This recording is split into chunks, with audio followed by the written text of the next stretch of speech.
Welcome to Living Hope Channel.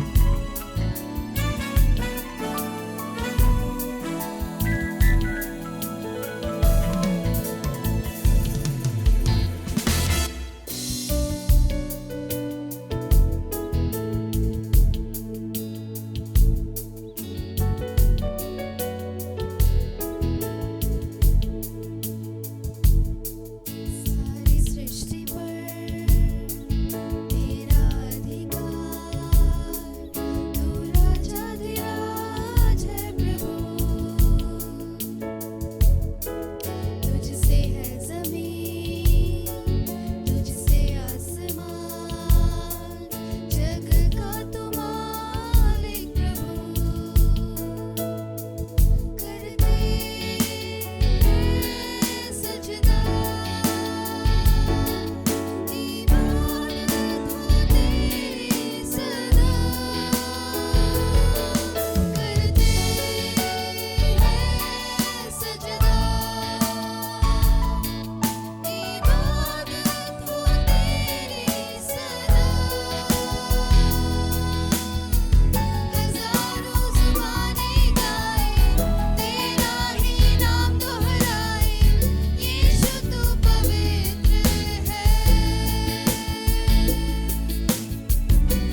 செய்தி இரவை பகலாக்கினி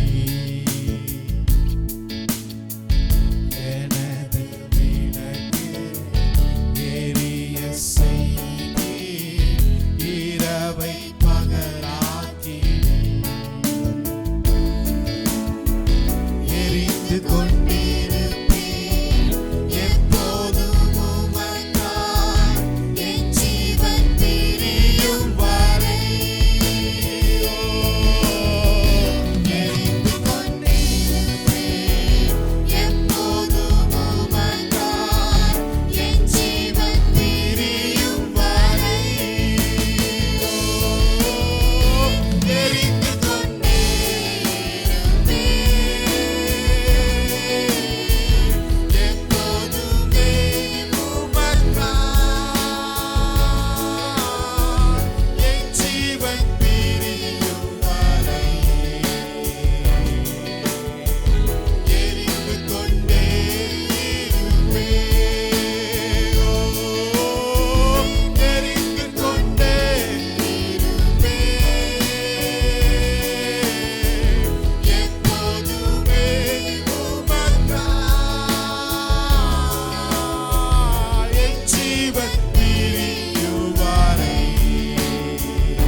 Hallelujah, hallelujah, hallelujah to the Lamb. Hallelujah, hallelujah.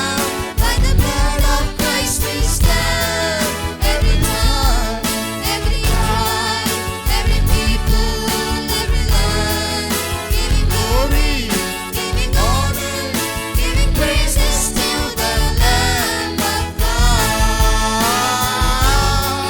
Giving praises to the Lamb of God. Giving praises to the Lamb of God.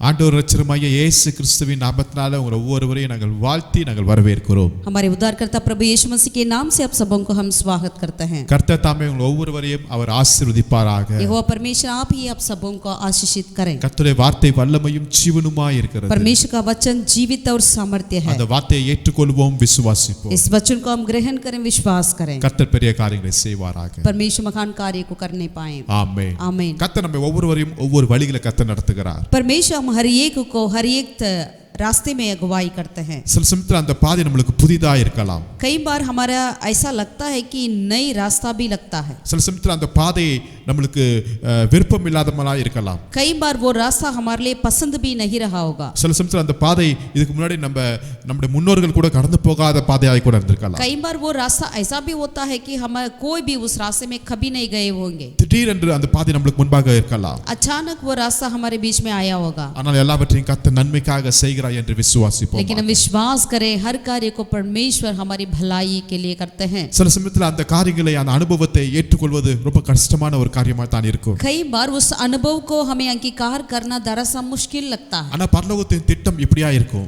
लेकिन स्वर्ग का योजना तो कुछ इसी तरह होती है. இந்த பாதையை, இந்த அனுபவத்தை, இந்த காரியத்தை நாம் சந்தித்தால் தான் அடுத்தது ஒரு வெற்றிக்குள்ள நாம் போக முடியுமா? इस रास्ते में होकर जाएंगे तब ही होकर हमारे लिए अगला रास्ता खुलेगा या एक जीत को हम प्राप्त कर पाएंगे. இந்த பாதையை பரலோகம் நம்மளுக்காகவே அது தீர்மானம் பண்ணி இருக்கிறது. इस रास्ते को स्वर्ग हमारे लिए ही नियुक्त किया है. இந்த பாதையை நாம் தான் சந்திக்க வேண்டும். इस रास्ते में हमें ही जाना पड़ेगा. இந்த பாதையை நாம் தான் ஜெயிக்க வேண்டும் என்று நாம் விசுவாசிப்போம். और इस रास्ते पे जाकर हमको ही जीतना भी पड़ेगा करके हम विश्वास करें. ஒருவேளை யார் அந்த நேரத்தில் நம்மளுக்கு உதவியா இருக்கலாம், உதவியா இல்லாமல் கூட இருக்கலாம். शायद लोग हमारे लिए मददगार हो या नहीं भी हो. பட் ஆனால் கர்த்தரை மாத்திரம் விசுவாசிப்போம். लेकिन हम केवल यहोवा के ऊपर अपना विश्वास அவர் रखें. அழைத்தவரா இருக்கிறார். क्योंकि उसी ने हमें बुलाया அவர் है. உண்மை உள்ளவரா இருக்கிறார்.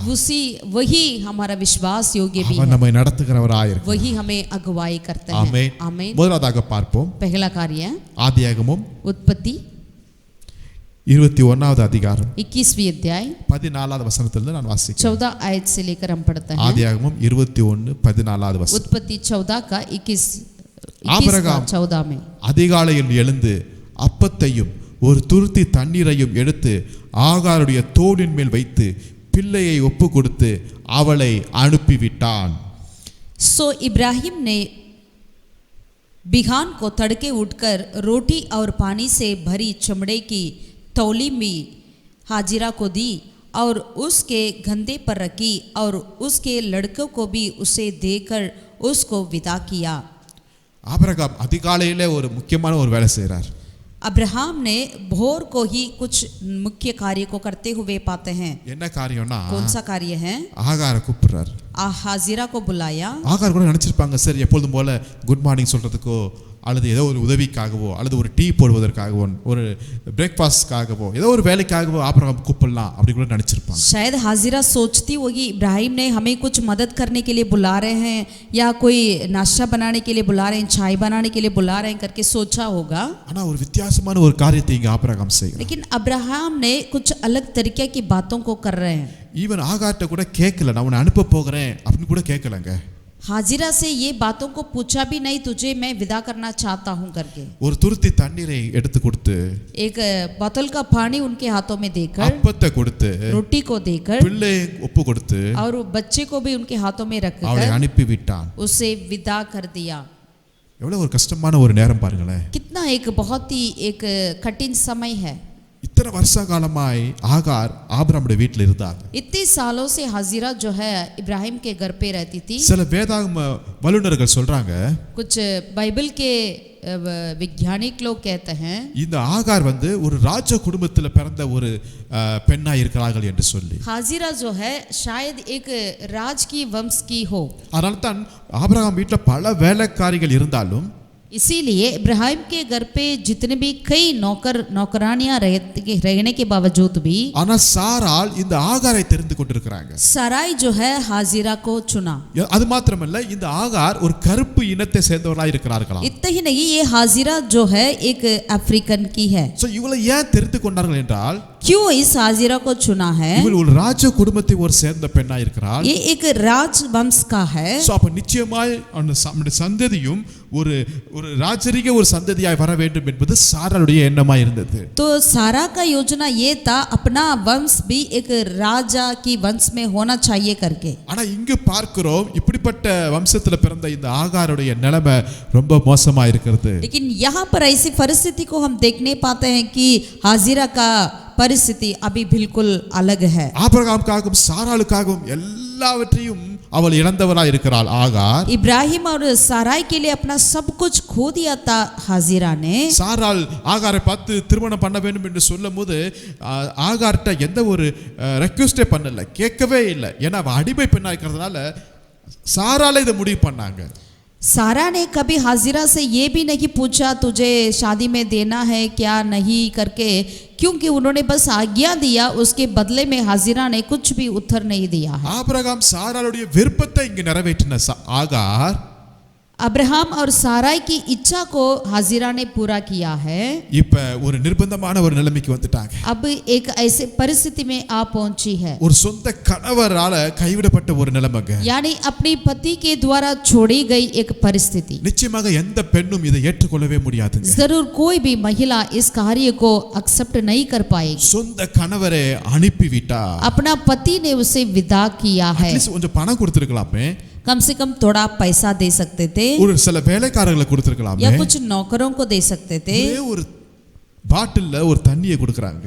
उन्होंने एक थैली में एक पानी को दिया है வனாந்தரத்தின் பக்கமா இவ போய் கொண்டிருக்கறாங்க. और वनांतर के मार्ग की ओर जा रही थी. அலைந்து திரிந்தாள்னு வசனம் போடப்பட்டிருக்கு. वचन में लिखा है इधर उधर घूमते फिरती थी. இந்த காரியத்தை ஆகார் எதிர்பார்த்தே இருக்க மாட்டாங்க. ये ऐसा होगा करके हाजिरा कभी सोचती नहीं होगी. திடீரென்று காலையில வந்த இந்த ஒரு பயங்கரமான ஒரு செய்தியா இருக்கிறது. अचानक उस बोर को ऐसा खबर इनके पास आ पहुंचा. எதையெல்லாம் ஆகார் இப்ப ஃபேஸ் பண்றாங்க பாருங்களேன். अब देखिएगा वो क्या क्या ऐसे कार्य को उनको सामना करना पड़ रहा है. சொந்த கணவர் அவளை அனுப்பி விடுகிறார். अपना पति ने उसे विदा कर दिया. இரண்டாவதாக வனாந்தரத்திலே அலைந்து திரிகிறாள். दूसरा उनको जंगल में घूमना पड़ा. மூன்றாவதாக துருத்தில் இருந்த தண்ணீர் செலவழிந்து விட்டது. और तीसरा जो है तैली का जल खत्म हो चुका है. நாலாவதாக பிள்ளை சாக போகிறார். और चौथा कार्य उसके लड़के मरने पर था. ஐந்தாவதாக சத்தமிட்டு அழுகிறார். और पांचवी कार्य वो आवाज उठाकर चिल्लाते हुए रोने लगी. வனாந்தரமான ஒரு நிலைமைங்க.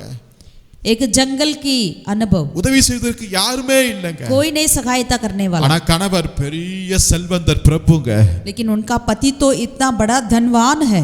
சீமானா இருந்தாருங்க. वो धनवान है. எத்தனையோ நூற்றுக்கணக்கான வேலைக்காரிகள் இருக்கிறாங்க. उनके पास कितने सारे नौकर नौकरानियां थे. போர் வீரர்கள் அங்க இருக்கிறாங்க. और सैनिक लोग थे. விலங்குகள், ஆடு மாடுகள், கழுதைகள், எத்தனையோ ஒட்டகங்கள் இருக்கிறதுங்க. कितने सारे भेड़ बकरियां ऊंट गधे थे. ஆனா இப்ப தனிமையில लेकिन यहाँ पर हाजिरा ने अकेला में வெறும் கையா खाली हाथ பிள்ளையோட अपने बच्चों के साथ, தண்ணீர் இல்லாம, पानी नहीं है, சாப்பாடு இல்லாம, खाना नहीं है, வனாந்தரத்துல वनांतर में அலைந்து திரிகிறா. वो घूम रही है. என்ன செய்யுதுன்னே தெரியல. उनको मालूम नहीं क्या करे. இததான் ஆகார் அன்னைக்கு பார்க்க வேண்டிய சூழ்நிலை ஆயிருச்சு. यही था हाजिरा का अनुभव. இன்னைக்கு கூட நம்ம லைஃப்ல இதெல்லாம் நம்ம ஃபேஸ் பண்ண வேண்டியதா இருக்குது. आज भी हम अपनी जिंदगी में ऐसा ही कुछ सामना करना पड़ता இது है. நிச்சயமா நம்ம விருப்பப்பட்டிருக்க மாட்டோம். जरूर ऐसा होने के लिए हम चाहते नहीं. இதை நம்ம எதிர்பார்த்திருக்க மாட்டோம். हम इस कार्य के लिए इंतजार भी नहीं करते. சொந்த குடும்பத்திலிருந்து, சொந்த இடத்திலிருந்து, சொந்த ஜனங்களிலிருந்து இப்படிப்பட்ட வார்த்தையை நம்ம எதிர்பார்த்திருக்க மாட்டோம். अपने लोगों से, अपने परिवार से, अपने परिवार के कंधेगान से ऐसे कार्य को हम चाहते नहीं है பிள்ளை வேற சாக போகிறா, और बच्चा भी अभी मरने पर है, என்ன செய்யறதுன்னே தெரியல. इनको मालूम नहीं क्या करें। அவர் அழுகையின் பள்ளத்தாக்கை சந்திக்க வேண்டிய நிலைமையா இருக்கு. एक रोने की तराई में होकर जा रही है। அடுத்த ஸ்டெப் எங்க போறது எனக்கு தெரியல பாஸ்டர். अगला कदम कहाँ रखना है मुझे पता नहीं, எனக்கு எதிர்காலமே இல்லங்க. मेरा भविष्य है ही नहीं। வனாந்தரத்துல நாலு பக்கமும் ஒரே மாதிரி இருக்கிறதுங்க. जंगल में चारों दिशाओं में एक ही जैसा दिख रहा है।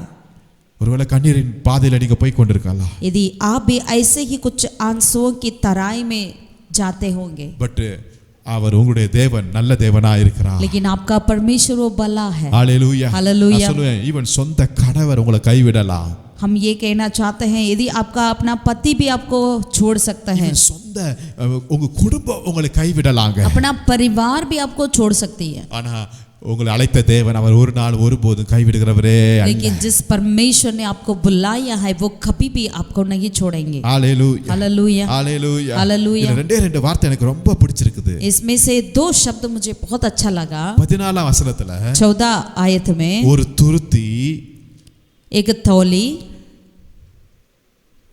அதே நீங்க 19ஆம் வசனத்துல வாசிக்கிறோம் वही 19वीं आयत में देखेंगे तो ஒரு துறவு. यहाँ पर एक कुआं, ஆமென். आमीन, ஒரு துரத்தி, एक तैली, ஒரு துறவு. एक कुआं, ரெண்டு ஒரே மாதிரி இருக்குது தமிழ்ல பார்க்கும்போது. दोनों कुछ सेम जैसा लगता है, ஆனா இந்த துருத்தி என்பது लेकिन ये तैली जो है ஒரு மனுஷன் கொடுத்தது, एक व्यक्ति ने दिया, தன்னுடைய குடும்பம் கொடுத்தது, अपना परिवार दिया, நம்ம கணவர் கொடுத்தது, अपना पति ने दिया, இந்த உலகம் கொடுத்தது. ये संसार ने दिया। ஆனா அது கொஞ்ச நாளைக்கு தான் வந்துச்சு. वो केवल थोड़े ही समय के लिए आया है, திடீர்னு அது குறைவுபட்டு போயிருச்சு. अचानक वो कम हो गया। அதுல நிரப்பதுக்கு திருப்பி நம்ம கணவர் நம்ம குடும்பம் வர மாட்டேங்கிறாங்க. उससे फिर से पानी से भरने के लिए अपना परिवार आगे नहीं आती, पति आगे नहीं आते। ஈவன் அவங்களுக்கு தெரியும் இது வந்து கொஞ்சத்தான், இது ஏமாத்திரம், இது அவங்களுக்கு பத்தாதுன்னு தெரியும். वो जानते हैं कि ये थोड़े समय के लिए ही रह सकता है करके, ஆனால் அது அங்கு குறைவுபட்டது நாம் பார்க்கிறோம். लेकिन यहाँ पर हम देख पाते हैं वो थोड़े समय में खत्म भी हो चुका है। அதனால தான் அதை நம்பாதீங்க நீங்க. इसीलिए उन पर हमें भरोसा नहीं रखना। ஆனா 19ஆம் வசனத்துல வாசிக்கிறோம், लेकिन 19वीं आयत में पढ़ते हैं உங்களுக்காக கர்த்தர் ஒரு துறவை வைத்திருக்கிறார். आपके लिए परमेश्वर ने एक कुआं को रखा है। ஹalleluya. हालेलूया। மனுஷன் கொடுத்தது எல்லாம் ஒரு நாள் கைவிடப்பட்டு போயிடும். जो इंसान ने दिया है वो एक दिन खत्म हो जाएगी, ஆனா கர்த்தர் உங்களுக்காக ஒரு ஆசீர்வாதத்தை வைத்திருக்கிறார். लेकिन परमेश्वर ने आपके लिए एक आशीर्वाद को रखे हैं। அது எப்படிப்பட்ட ஆசீர்வாதம் தெரியுங்களா? वो कैसा आशीर्वाद ஒரு है? துறவு, एक कुआं, ஒரு நீரூற்று உண்டு एक सोता வனாந்திரத்துல உருவாகுது நாம் பார்க்கிறோம். जंगल में होते हुए पाते हैं। யாருக்காகங்க? किसके लिए? ஒரே ஒரு ஸ்திரீக்காக, ஒரு பிள்ளைக்காக கர்த்தர் ஒரு துறவை உண்டாக்குகிறாருங்க. एक बच्चा, एक स्त्री के लिए परमेश्वर ने एक कुआं को बनाया है। ஆமென். ஆமென். எவ்வளவு நல்ல தேவன் பாருங்களேன். कितना अच्छा परमेश्वर எவ்வளவு है, செழிப்பை கொடுக்கிற ஆண்டவர் பாருங்களேன். कितने आपको सफलता को देने वाला प्रभु है। நம்முடைய பிள்ளைகளை குறித்து எவ்வளவு கரிசனை உள்ளவராய் இருக்கார் பாருங்களேன். अपने बच्चों के प्रति कितना वो ख्याल रखते हैं। சில பேர் சொல்லுவாங்க சொந்த தகப்பனுக்கு அக்கறை இல்லாம போயிருச்சுன்னு போப்ல. कई बार हम कहते हैं अपने खुद की उनका पिता के लिए कोई उनका ख्याल नहीं है। ஆமாங்க, தாயும் தகப்பனும் நம்மளை கைவிடலாங்க. आपका माँ, आपका बाप भी आपको छोड़ सकते ஆனா हैं, கர்த்தர் நம்மை கைவிடவே लेकिन மாட்டார். परमेश्वर आपको कभी नहीं छोड़ेंगे। ஆல்ரெடி ஆகார் அடிமை பெண், இப்ப पहले से ही हाजिरा एक गुलामी में रहती थी, இப்போ ஒரு குடும்பம் வந்தது மாதிரி இருந்துச்சு. अब उनको लगता था कि एक परिवार उनको मिला करके, இப்ப அந்த குடும்பமும் கூட கைவிடப்பட்டு போயிருச்சு. अब वो परिवार भी इनको छोड़ दिया। ஆபிரகாமே கைவிட்டார் இவள. अब्राहम ही खुद ही उनको छोड़ दिया। ஆனா நான் ஒன்னு சொல்லுவேன், लेकिन आपसे ये कहेंगे ஆபிரகாம் கைவிட்டாலும் अब्राहम उसे छोड़े क्यों ना हो। ஆபிரகாமின் தேவன் ஒருத்தர் இருக்கார் பாத்தீங்களா? अब्राहम का परमेश्वर एक है ना, அவர் ரொம்ப ரொம்ப ரொம்ப நல்லவராய் இருக்கிறார். वो इतने अच्छे हैं। ஹalleluya. हालेलूया। மனிதர்கள் கைவிட்டாலும் इंसान छोड़ सकते हैं, எங்களை மறக்காத தேவன் ஒருத்தர் இருக்கிறார். लेकिन हमें नहीं भूल सकते हैं, ऐसा परमेश्वर है। வாக்குத்தத்தத்தின் உண்மை உள்ளவராய் वो अपनी இருக்கிறார். वायदाओं में विश्वास योग्य நான் रहते அடிமை हैं। பெண்ணு தான், मैं जरूर एक गुलामी ही हूँ, ஆனா அந்த தேவன் எனக்கும் அவர் இரக்கமுள்ளவராய் இருக்கிறார். लेकिन वो परमेश्वर मेरे लिए भी वो दयालु है। ஹalleluya. हालेलूया। நேரத்துல பார்க்கிறோம், ஆகார் ஜெபித்தது மாதிரியே வசனம் எனக்கு தும்மே தெரியலங்க. यहाँ पर ये हमें ये नहीं दिख रहा है कि हाजिरा ने कुछ प्रार्थना किया, ஒரே ஒரு சத்தமிட்டு அழுகிற அவ்வளவுதான். बस एक काम की, उन्होंने चिल्ला चिल्ला कर रोने लगी। நிச்சயமா எந்த தாயாரும் இந்த சூழ்நிலையில அழுதா செய்வாங்க. जरूर कोई भी माँ होती है ऐसे परिस्थिति में रोएगी। சில சமயத்துல சில நேரத்துல சில கஷ்டமான நேரத்துல நம்மளால வார்த்தை வார்த்தைகளே வராதுங்க.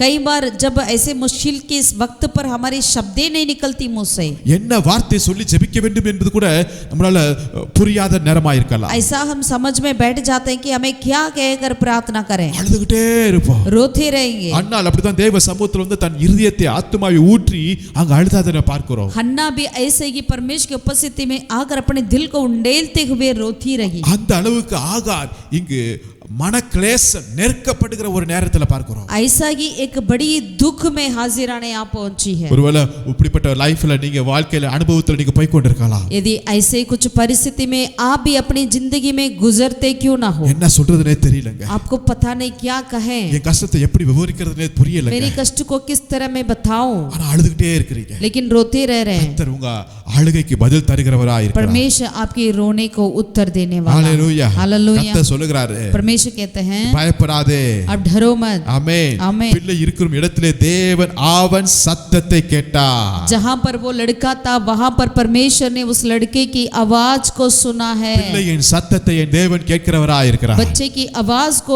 परमेश्वर ने सुना है। இந்த ஆபிரகாமும் இந்த சாராளும் தான் பிளான் பண்ணி இந்த பிள்ளைய அங்கிருந்து தள்ளி விடணும்னு நினைச்சாங்க.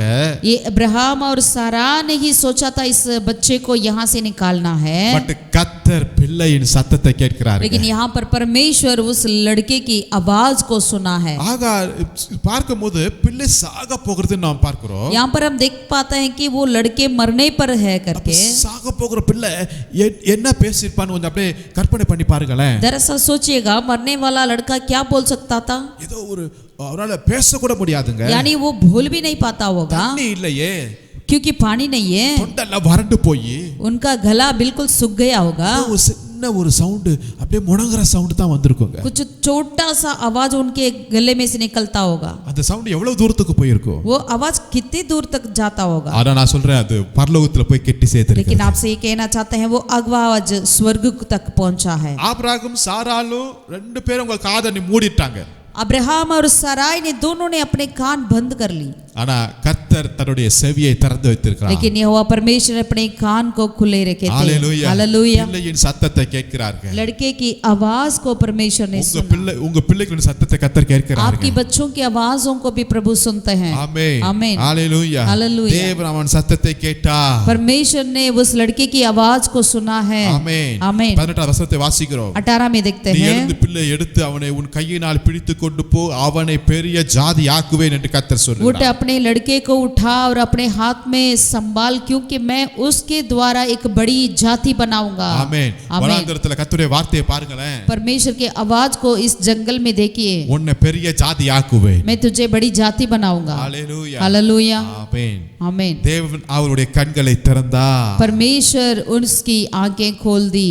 ஆமென். ஆமென். கண்களை திறக்கும்போது அங்க ஒரு ஆசீர்வாதம் இருக்கிறதை ஆகார் जब उसकी பார்க்கிறார். आंखों को खोला तो उसने एक आशीर्वाद को वहां पर அப்ப देखने, இதுவரையும் ஆகாருடைய கண்கள் திறக்கப்படாம இருக்கிறது. यानी अभी तक आजिरा की आंखें नहीं खुली, தேவனுடைய ஆசீர்வாதத்தை பார்க்க வேண்டிய அந்த கண்கள் திறக்கப்படாம இருக்குது. परमेश्वर की आशीष को देखने वाली आंखें नहीं खुली है, இப்பொழுது திறக்கப்படுவதாக. अब वो खुली जाए। ஆமென். आमीन। நீங்க வெறும் ஆபிரகாம் கொடுத்த அந்த பாட்டில மட்டும் தான் உங்க கண்ணு பார்த்துட்டு இருக்கிறதா? आपकी आंखें ने वो अब्राहम से और उसे मिला है वो थैली को ही देखता रहता है क्या? ஓ அந்த பாட்டில் நீங்க பார்த்துட்டே இருக்கீங்க, தண்ணி தீந்து போச்சு, தண்ணி தீந்து போச்சு, தண்ணி குறைவாயிட்டே இருக்கிறதே நாம் பார்த்துட்டே आप இருக்கிறோம். उस थैली को ही देखते रह रहे हैं कि पानी कम हो रहा, पानी कम हो रहा, अरे पानी खत्म हो गया करके। ஓ என் பேங்க் பேலன்ஸ் கம்மி ஆயிட்டே இருக்கிறது. मेरा खाता में पैसा कम होते जा रहा है, ஆனால் அதை பார்க்காதபடி உங்களுடைய கண்கள் ஆவிக்குரிய கண்கள் திறக்கப்படுவதாக. लेकिन उसे ना देखे, लेकिन अपनी आत्मिक आंखें खुल जाएं। உங்களுக்காக ஆபிரகாமின் தேவன் வைத்திருக்கிற ஆசீர்வாதத்தை பார்க்கலாம். आपके लिए परमेश्वर अब्राहम का परमेश्वर जो रखे हैं उस आशीष को देखने पाए, அந்த கண்கள் திறக்கப்படுவதாக. आपकी आंखें खुल जाएं। அப்ப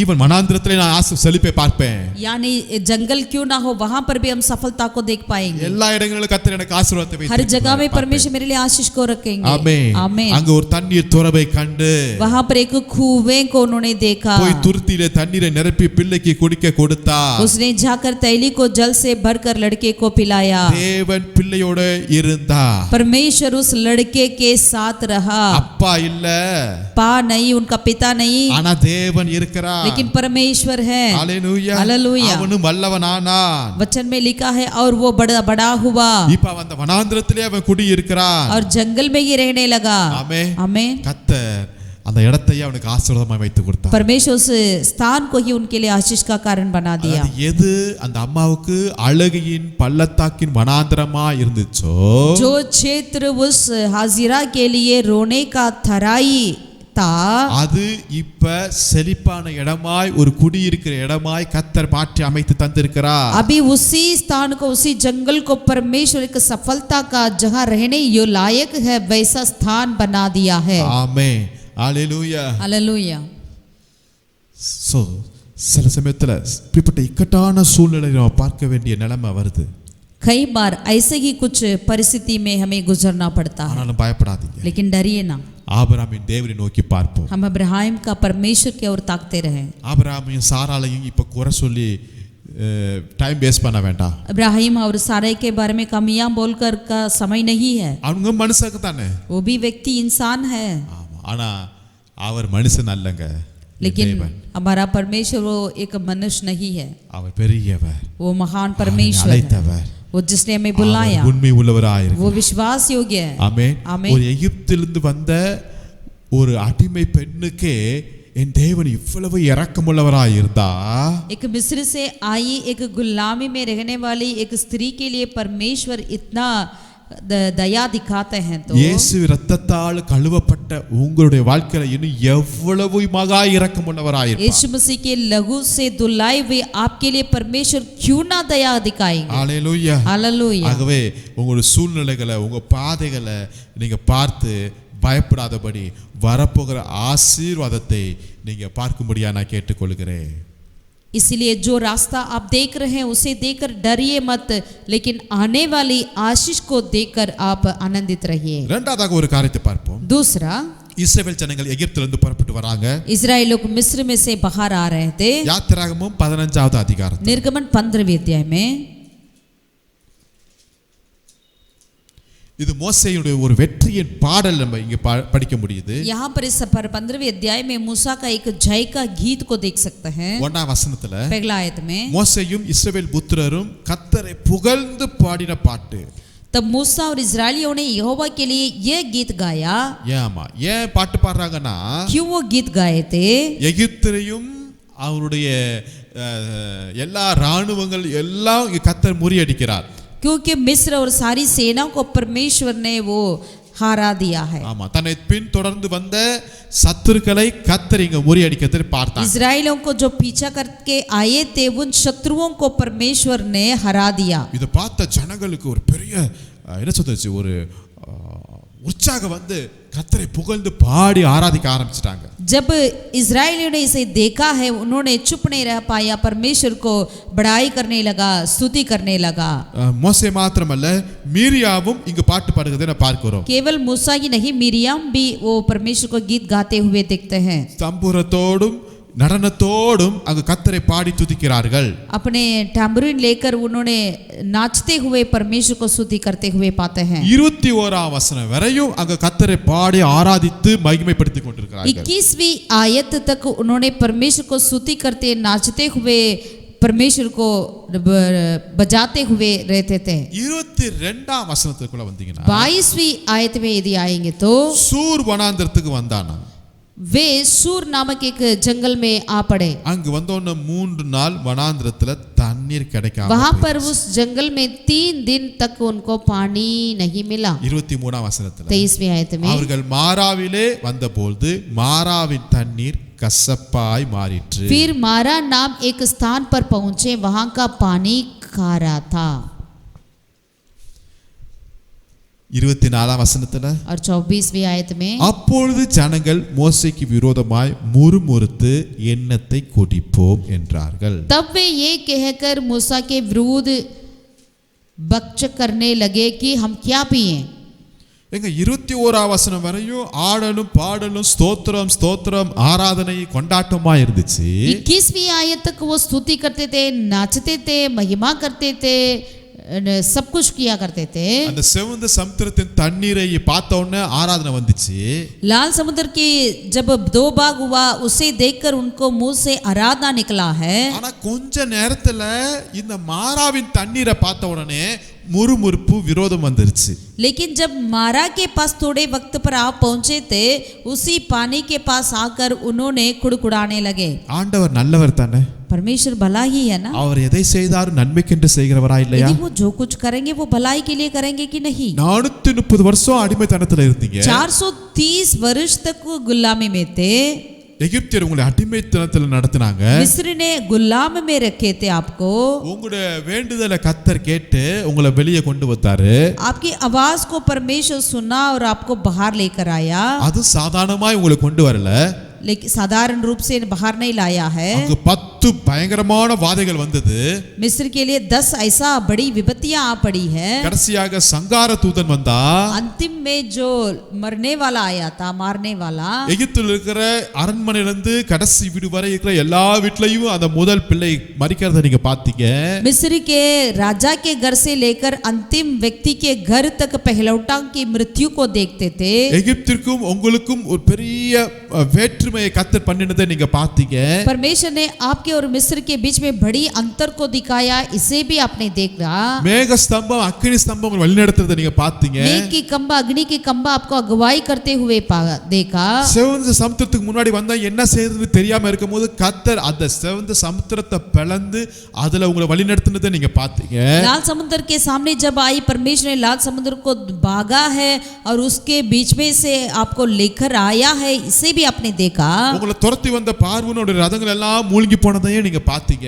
जिसने आपको पीछा किया फिरौन और उसकी सारी सेना उस लाल समुद्र में मर गए थे, उसे भी आपने देखा। இதெல்லாம் பார்த்து இப்போ உங்க வாய் துதிக்க ஆரம்பிச்சிச்சு. ये सब कार्य को देखकर आपने स्तुति करने लगा। இப்போ இதே கண்கள் இன்னொரு காரியத்தை பார்க்குது. மாராவை கசப்ப பார்த்த உடனே अब यही आंखें और एक कार्य को देख रही है, मारा का खरा पानी को देख रही है। நம்மளால ஏற்றுக்கொள்ள முடியல. उसे हम ग्रहण नहीं कर पा रहे हैं। நம்ம தேவனை நம்ம ஏற்றுக்கொள்ள முடியல. यानी हमारा परमेश्वर की अगुवाई को हम एक्सेप्ट नहीं कर पा रहे हैं, ஆராதிக்க முடியல. हम आराधना नहीं कर पा रहे हैं। இப்ப வாயிலிருந்து வேற வார்த்தை தான் வருகிறது. अब मुंह से और कुछ बातें निकल रही है। மோசேயை பார்த்து அவ்வளவு பயப்பட்ட ஜனங்க இப்ப மோசேக்கு பார்த்து விரோதமா எழுப்புறாங்க. जो लोग मूसा से डरते थे अभी मूसा के विरोध कुड़कुड़ा रहे हैं। இது கர்த்தருக்கு தெரியுமா தெரியாதா இங்கு மாறா கசப்பான தண்ணீர் இருக்கிறது என்பது? परमेश्वर को पता है कि नहीं यहाँ पर मारा है जिसका पानी करा है। ஆண்டவர் வேற ஒரு வழியில நடத்திருக்கலாமே. परमेश्वर दूसरे रास्ते में इनको ले आ सकते थे, ஆனா ஆண்டவருடைய பிளான் இந்த மாறாவின் வழியாத்தான் வர வேண்டும் என்பது. लेकिन परमेश्वर की इच्छा यही, योजना यही है कि इस मारा में होकर ही जाना पड़ेगा। இது ஏற்றுக்கொள்ளக்கூடிய இருதயம் இன்னைக்கு நமக்கு வேண்டும். इसे ग्रहण करने का हृदय आज हमें चाहिए। இதை காட்டிலும் சூப்பரான வழிகள் அங்கு பல இருக்கலாம். इससे और बढ़कर कई रास्ता वहां मिल सकता है। ஆனா ஆண்டவர் எங்களுக்கும் உங்களுக்கும் வைத்திருக்கிற வழி மாறாத்தா என்றால் அது மாறாத்தான். அதை ஏற்றுக்கொள்ள வேண்டிய மனப்பான்மை. लेकिन यदि परमेश्वर आपके लिए और मेरे लिए सामने रखे हैं वो रास्ता यदि मारा ही है, हमें उसे ग्रहण करना चाहिए। சில கசப்பான அனுபவம், कुछ कड़वा की अनुभव, இவ்வளவு நாள் இனிப்பா இருந்துச்சு, अब तक हमें मीठा लगा, இவ்வளவு நாள் நல்லா டேஸ்டியா இருந்துச்சு, अब तक हमें अच्छा लगा, இப்ப ரொம்ப கசப்பு. लेकिन अब कड़वा लग रहा है। எந்த ஒரு கசப்பான வாழ்க்கையோ கசப்பான உணவோ யாருமே விரும்ப மாட்டாங்க இல்லையா? कोई भी कड़वाहट की भोजन क्यों ना हो, जिंदगी क्यों ना हो, कोई पसंद नहीं அந்த करेंगे। வாயில வச்சாவே நம்ம ஃபேஸே வித்தியாசமாய் மாறும். यदि मुंह पे रखते ही हमारा चेहरा बदल जाएगी। ஆனா ஆண்டவருக்கு தெரியுமா தெரியாதா? तो ये कार्य प्रभु जानते हैं कि नहीं? ஆண்டவருக்கு தெரியும். प्रभु जानते हैं। ஹalleluya. இங்க हालेलुया। ஒரு காரியம் நடக்குது நான் பார்க்க முடியும். ऐसा एक बात होते हुए हम पाते हैं। மோசேக்கு ஒரு மரத்தை காட்டுறாரு. परमेश्वर ने मूसा के हाथों में एक लकड़ी को அதை दिखाया, தண்ணீர்ல போடுறான். उसे उसने पानी में डाला, அது மதுரமாய் மாறுகிறது. फिर वो मारा का पानी मीठा बन गया। அவர்களுக்கு ஒரு நியமத்தையும் ஒரு நியாயத்தையும் கட்டளையையும் இட்டு அங்கே அவர்களை சோதித்தார். यहाँ पर परमेश्वर ने एक विधि और नियम बनाया और यही उसने यह कहकर उनकी परीक्षा की। அப்ப இந்த பாதை ஒரு சோதனையின் பாதையா இருக்கிறது. यानी इसका मतलब ये रास्ता जो है एक परीक्षा का रास्ता है। அதனால ஆராதனை துதி வந்துச்சே, இப்ப நேரத்துல என்ன வருகிறது என்பதை டெஸ்ட் பண்ணுகிற ஒரு பாதையா இருக்கிறது. इतने समय तक आराधना स्तुति निकला, लेकिन अब क्या होने वाला करके एक परीक्षा का समय है। ஆமென். आमीन। கர்த்தர் ரொம்ப நல்லவர், ரொம்ப கிளவரானவரா இருக்கிறாரு. परमेश्वर इतने अच्छे हैं और वो जानते हैं क्या करना करके। ஆமா, ஸ்துதி வருதா அடுத்தது என்ன வருது என்பதை அவர் வாட்ச் பண்ணதுக்கு அவர் ரொம்ப ட்ரை பண்றாரு. यदि स्तुति आ रहा है अगला क्या आएगा करके वो देखना चाहते हैं. ஆமென். ஆமென். ஆனா அடுத்தது அவங்க ஏலிமுக்கு வர போறாங்க. அதுக்கு முன்னாடி இந்த மாறாவை அவங்க டேஸ்ட் பண்ண வேண்டியணும். अगला स्थान एलीम में पहुंचने वाला है लेकिन उससे पहले इनको मारा में होकर आना पड़ेगा. ஹalleluya. அடுத்த ஒரு ஆசீர்வாதத்திற்கு முன்னாடி ஒரு சில கசப்பான அனுபவங்களை கர்த்தர் நம்ம வாழ்க்கையில அனுமதிக்கிறார்னா एक आशीष को पाने से पहले यदि परमेश्वर कुछ ऐसे ही कड़वा की एक रास्ते को अनुमति करते हैं तो அது விரோதத்தோட அல்ல, விரோதத்தோட நீங்க ஏற்றுக்கொள்ளாதீங்க. उसे नफरत के साथ हमें अंगीकार नहीं करना. வேண்டாம் வெறுப்போடு நீங்க பார்க்காதீங்க. उसे नफरत के साथ नहीं अंगीकार करना. அது ஏதோ ஒரு நமக்கு பிடிக்காதவங்க செய்த காரியம் என்று நீங்க பார்க்காதபடி आप उसे पसंद नहीं करेंगे ऐसा कुछ ना सोचें. கர்த்தர் என்னை இதுல தான் நடத்தினார் என்றால் ஒரு நோக்கம் இருக்கு. यदि परमेश्वर मुझे इसी रास्ते पे अगुवाई करेंगे तो कुछ उद्देश्य है. என்ன நோக்கம் தெரியுமா? क्या उद्देश्य है? நான் தான் இந்த மாறாவை மதுரமாய் மாற்ற முடியும். मुझको ही इस मारा की पानी को मीठा बनाना पड़ेगा. இந்த கசப்பை டேஸ்டியாய் மாற்றக்கூடிய ஒரு சிறந்த ஊழியத்தை கர்த்தர் எங்க கையில தான் கொடுத்திருக்கிறார். इस मारा को मीठा बनाने की सेवकाई को परमेश्वर हमारे हाथ में ही दे रखे हैं. எங்க இந்த சூர் வனாந்தரத்துல इसी सूर वन जंगल में இந்த மாறாவின் தண்ணீரை इस मारा की पानी को இவங்க வரதுக்கு முன்னாடி எத்தனையோ ஜனங்கள் எத்தனையோ ஜாதிகள் ஏன் எத்தனையோ ராஜாக்கள் பிரபுக்கள் வந்து குடிக்க முடியாம போயிட்டாங்க. ये आने से पहले कितने राजा कितने बड़े जाति आकर इसे पी नहीं पाए चले गए. ஒருவேளை இது சாபம் நிறைந்த தண்ணீரா என்று சொல்லி கூட போய் கொண்டிருக்கலாம். ये भी हो सकता है ये श्राप से पड़ा हुआ पानी करके लोग जाते होंगे. ஆனா நீங்களும் நானும் அந்த இடத்துக்கு வந்திருக்கிறோம் பாத்தீங்களா? लेकिन आप और हम इसी मारा के पास आ पहुंचे हैं ना. நீங்களும் அதை குடிச்சிட்டு ஐயோ முடியல இது சாபம் இது பாவம் அப்படின்னு சொல்லிட்டு போறதுக்காக அல்ல, இந்த சாபத்தையும் இந்த பாவத்தையும் முறியடித்துட்டு இங்க விடுதலையோடு போக வேண்டும் என்பது தான் என் தேவனுடைய திட்டமாக இருக்கிறது. मेरा परमेश्वर की योजना यह है कि आप भी वहां पर पहुंचकर आपको भी ये नहीं कहना चाहिए श्राप है पाप है करके भागना नहीं चाहिए, वरन उस श्राप को पाप को बदलने के कार्य को प्रभु आपके हाथों में करते हैं. हालेलुया. हालेलुया. இந்த கசப்பை இதுக்கு முன்னாடி எத்தனையோ பேர் டேஸ்ட் பண்ணிட்டாங்க. इस कड़वाहट को कितने लोग इससे पहले जरूर चख कर देखते होंगे. அவங்களால மாத்த முடியாது நிச்சயம். वे उन कार्य को नहीं बदल पाए. ஆனா கர்த்தர் வெயிட் பண்ணிட்டே இருக்கிறாரு. लेकिन परमेश्वर इंतजार कर रहे हैं. என் ஜனங்க வருவாங்க. मेरे लोग आएंगे. என் பிள்ளை வருவான். मेरा बेटा आएगा. அவனு டேஸ்ட் பண்ணுவான். वो भी इसे चक्कर देखेगा. ஆனா இந்த கசப்பை மாத்திட்டு தான் இந்த இடத்தை விட்டு போவான். लेकिन इस कड़वाहट को बदल कर ही ये यहाँ से जाएगा. அதனால தான் இந்த பாதையை கர்த்தர் உங்களுக்கு கொடுத்திருக்கிறார். इसीलिए इस रास्ते को परमेश्वर ने आपके लिए दे रखे அதனால हैं. தான் இந்த கசப்பை உங்க பாதையில வைத்திருக்கிறார். इसीलिए इस कड़वाहट को परमेश्वर आपके रास्ते में रखे हैं. अनेक பேர் பார்த்துட்டு முடியலன்னு சொல்லிட்டு போயிட்டாங்க. काफी लोग इसे देखकर नहीं हो पाएगा करके चले गए. ஆனா நான் முடியாதுன்னு சொல்ல மாட்டேன், என் தேவனால் எல்லாம் கூடும் என்று लेकिन சொல்லுவேன். मैं यूं नहीं कहूंगा मुझसे नहीं होगा करके, लेकिन मेरे परमेश्वर से सब कुछ संभव है. கர்த்தர் இங்க ஒரு காரியத்தை அங்க வெளிப்படுத்துகிறார். परमेश्वर एक बात को यहाँ पर बताते हैं. என்ன காரியம் தெரியுமா? कौन सा ஒரு कार्य? மரத்தை வெட்டி போடுங்கிறார். एक लकड़ी को दिखाया, पेड़ को इसे काट कर उसमें डालने के लिए बोला है. அடுத்த 3000 4000 ஆண்டுகளுக்கு பின்னாடி வரப்போகிற அந்த சிலுவையின் மரணத்தை கர்த்தர் இங்க இஸ்ரவேல் ஜனங்களுக்கு வெளிப்படுத்துறதை நான் பார்க்க முடியுது. अगले 4000 सालों के बाद आने वाले क्रूस की कथा को परमेश्वर यहीं पर ही उन्हें बताते हैं. ஆமென். எந்த காரியத்தை வெளிப்படுத்துகிறாரு? आमीन. कौन से कार्य को वो यहाँ पर बताते हैं? ஆமென். அது எப்படிப்பட்ட சாபமா இருந்தாலும் சரி, वो அது कैसे எப்படிப்பட்ட भी श्राप क्यों ना हो, அது எந்த கசப்பா இருந்தாலும் சரி, कैसे भी कड़वाहट क्यों ना हो, அது எவ்வளவு பாவமா இருந்தாலும் சரி, कितने भी पाप क्यों ना हो, எந்த ஜனங்கள் விரும்பாத காரியமா இருந்தா இருக்கு, अगर लोग इसे पसंद भी नहीं करें क्यों ना, ஜனங்கள் வெறுத்து ஓடுகிறாங்க, लोग इसे दौड़ते हैं, அதுக்கு கசப்பு மாறானே நேம் வச்சிட்டாங்க. उसका नाम ही रख दिया मारा. ஆனா அதை மாத்துறதுக்கு लेकिन उसे बदलने के ஒரு लिए மரம் உங்களுக்காக வெயிட் பண்ணுகிறது. आपके लिए एक पेड़, एक लकड़ी रखा गया है. அதுதான் சிலுவை என்கிற மரம். वही क्रूस, அதான் இயேசு கிறிஸ்துவின் மரணமா இருக்கிறது. वही यीशु मसीह का मृत्यु. ஆமென். ஆமென். சூழ்நிலையை மாற்றும், वो परिस्थिति को बदलेगी, என் பாதையை மாற்றுகிறது. आपकी रास्ता को बदल डालेगी. இதுவரையும் யாராலும் செய்ய முடியாததை என் இயேசு சிலுவையின் மூலமா செய்ய अब போகிறார். तक जो लोग नहीं कर पाए वैसे कार्य को मेरा यीशु मसीह अपने क्रूस के द्वारा करने वाला है. ஹalleluya. हालेलुया. ஹalleluya. हालेलुया. இவங்க இந்த காரியத்தை மாற்றிட்டு இப்ப இஸ்ரவேல் ஜனங்க போயிட்டாங்க இல்லையா? अब यहाँ पर इस मारा को उन्होंने मीठा बनाकर वहां से निकल गए. இதுக்கு பிறகு எத்தனையோ ஜனங்கள் ஜாதிகள் அந்த இடத்துக்கு வந்திருப்பாங்க. इसके बाद भी कई जाति उस रास्ते पे आते होंगे. அந்த தண்ணீரை பார்த்திருப்பாங்க. ஏய் இந்த தண்ணீர் ரொம்ப மோசமா இருந்துச்சு, பல வருஷத்துக்கு முன்னாடி நான் குடிச்சேன் அப்படின்னு பேசியிருப்பாங்க. वो इस तरह कहते भी होंगे कई साल पहले ये पानी खराब था करके. ஆனா ஒருத்தங்க சொல்லிருப்பாங்க, लेकिन एक जन कहते होंगे இப்ப அந்த தண்ணீர் மாறிடுச்சு, अब ये बदल गया, இப்ப அங்க கசப்பு இல்ல, अब यहाँ पर कड़वा नहीं, இப்ப अங்க விஷம் இல்ல, अब वहाँ पर विष नहीं, அங்க சாபம் இப்ப இல்ல. अब श्राप नहीं. எல்லாம் கேட்டிருப்பாங்க, எப்படி?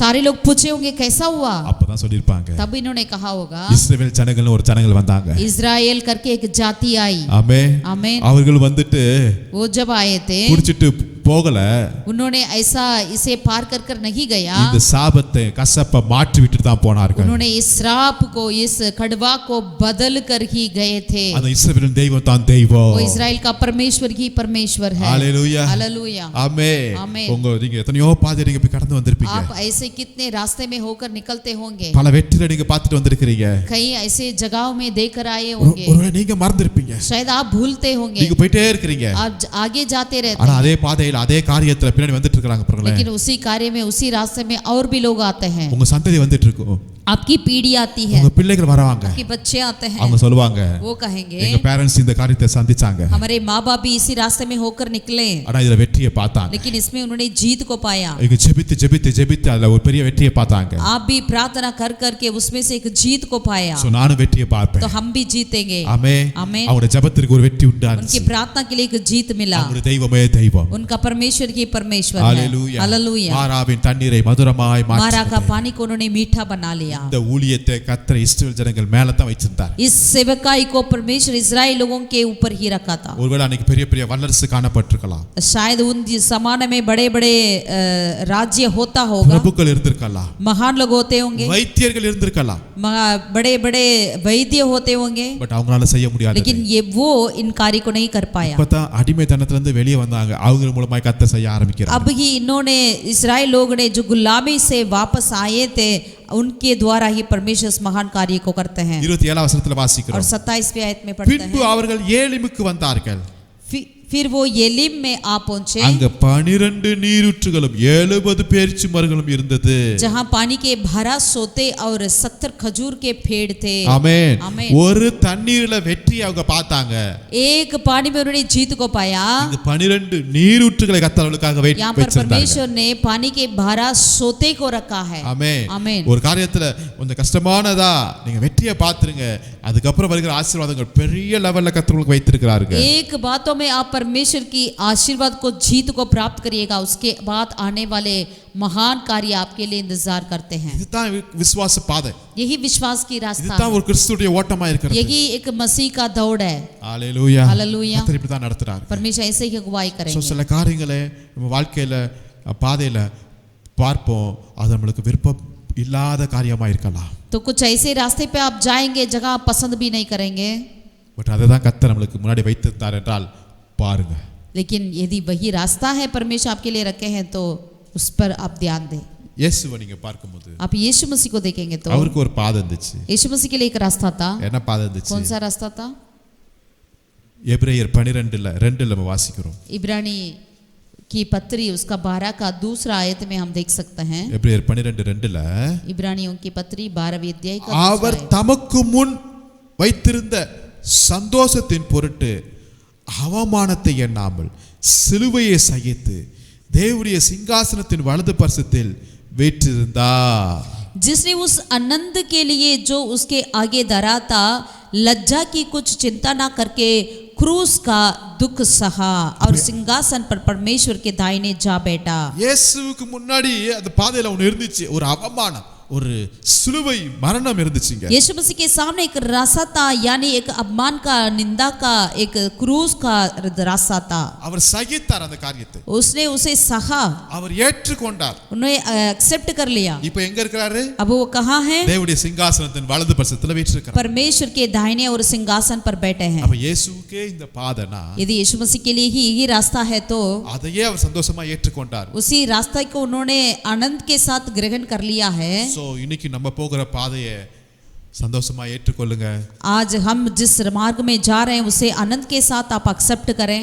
கர்த்தர் உங்களோடு கூட இருக்கிறார். परमेश्वर आपके साथ है. மோசே இருந்தது போல நான் உன்னோடு கூட இருப்பேன் என்று கர்த்தர் जिस சொன்னார். तरह से मूसा के साथ रहा वैसे तेरे संग भी रहूंगा करके वो कहता நான் है. உன்னை விட்டு விலகுவதும் இல்லை, உன்னை கைவிடுவதும் இல்லை. ना तो मुझे तुझे धोखा दूंगा ना तुझे छोड़ूंगा करके वो कहता है. உலகத்தின் கடைசி பரியந்தம் நான் உன்னோடு கூட இருப்பேன் என்று வாக்குத்தத்தம் சொன்ன தெய்வம். संसार के अंत तक मैं तेरे संग रहूंगा करके जिसने हमसे वादा किया, அவரை நம்புங்க, उन पर विश्वास करें தொடர்ச்சியாக ஓடுங்க.